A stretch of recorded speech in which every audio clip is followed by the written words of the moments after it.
नमस्कार, मैं डॉक्टर आनंद जयंत काले, कंसल्टेंट प्लास्टिक सर्जन और डायरेक्टर लेक सिटी हॉस्पिटल, फिर एक नए वीडियो के साथ आज आपके सामने उपस्थित हूँ। क्लेफ्ट लिप और क्लेफ्ट पैलेट के ऑपरेशंस के बारे में हम लोग पहले भी बहुत सारे वीडियोस बनाए हैं। उनमें कई बार पेशेंट्स के पेरेंट्स की ये कंप्लेंट होती है कि जो पैलेटोप्लास्टी या तालू का ऑपरेशन हमने कराया था, उसके 3-4 महीने के बाद बच्चे को खाना खाते समय फिर से नाक से या तो पानी या फिर खाने के कुछ कण आ जाते हैं। तो इसका क्या कारण हो सकता है, या फिर कोई छेद तो नहीं रह गया है। तो उसमें हमारा कहना ये रहता है कि शुरुआत में 1-1.5 महीने तक ये पता करना कि उस पैलेट में कहीं कोई छेद रह गया है, ये कई बार प्रैक्टिकली पॉसिबल नहीं होता।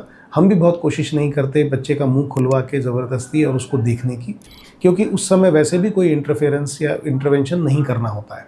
तो ये जो छेद रह जाने की प्रक्रिया है, इसको हम बोलते हैं पैलेटल फिस्टुला।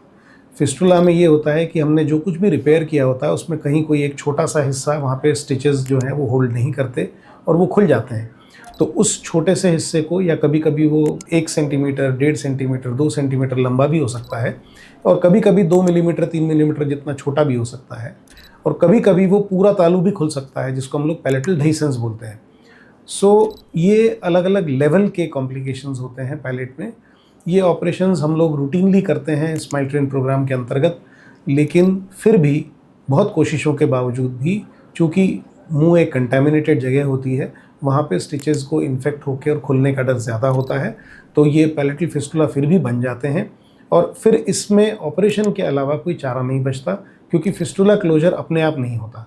फिस्टुला क्लोजर के लिए हम पैलेटोप्लास्टी सर्जरी के बाद जब फिस्टुला फॉर्मेशन दिख जाता है, हम पता कर लेते हैं कि यहाँ एक फिस्टुला बना है, तो नॉर्मली 3 से 6 महीने का हम वेट करते हैं।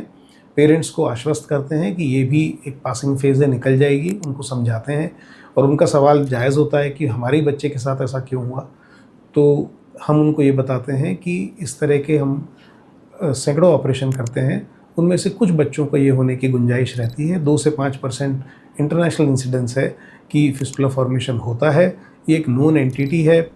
इससे माँ बाप को दिक्कत होती है, बच्चे के लिए भी परेशानी होती है कि फिर से हमको बच्चे को बेहोश करना है और उस फिस्टुला को करेक्ट करने के लिए फिस्टुला क्लोजर सर्जरी करनी है।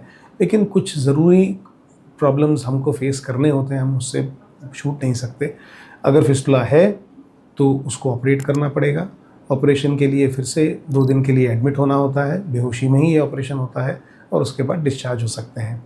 कई बार ये पूछते हैं कि अगर फिस्टुला क्लोजर सर्जरी में क्या गारंटी है कि ये क्लोज़ हो जाएगा, तो हम हर बार यही बताते हैं कि हम हमारी तरफ से पूरी कोशिश करेंगे। फिस्टुला क्लोजर सर्जरी भी फेल हो सकती है, लेकिन उसके भी फेलियर के चांसेस 5 to 10% ही हैं। मतलब अगर हमने 10 फिस्टुला क्लोज़ किए हैं तो उनमें से 1 या 2 खुल सकते हैं, लेकिन बाकी 7-8 तो बंद हो ही जाते हैं। तो श्योरिटी से नहीं, क्योंकि बायोलॉजिकल साइंसेज में श्योरिटी किसी चीज़ की नहीं होती, क्योंकि हर एक हीलिंग अलग होती है, हर बच्चा अलग होता है, हर टिश्यू अलग होता है। लेकिन हम अपनी तरफ से कोशिश करते हैं कि वो फिस्टुला करेक्ट हो और उसकी प्रॉब्लम सॉल्व हो जाए। सो फिस्टुला क्लोजर सर्जरीज़ भी स्माइल ट्रेन प्रोग्राम के अंतर्गत फ्री ऑफ कॉस्ट होती हैं, क्लेफ्ट लिप और क्लेफ्ट पैलेट सर्जरीज़ के अलावा। और जो भी एंसिलरी प्रोसीजर्स होते हैं, जैसे कि एल्वियोलर बोन ग्राफ्टिंग या क्लेफ्ट राइनोप्लास्टी, ये सारे ऑपरेशंस स्माइल ट्रेन योजना के अंतर्गत हम पिछले 10-12 सालों से रेगुलरली फ्री ऑफ कॉस्ट कर रहे हैं। अंदाज़न 4000 के आसपास ऑपरेशन ये हो चुके हैं, और ये प्रक्रिया निरंतर जारी है।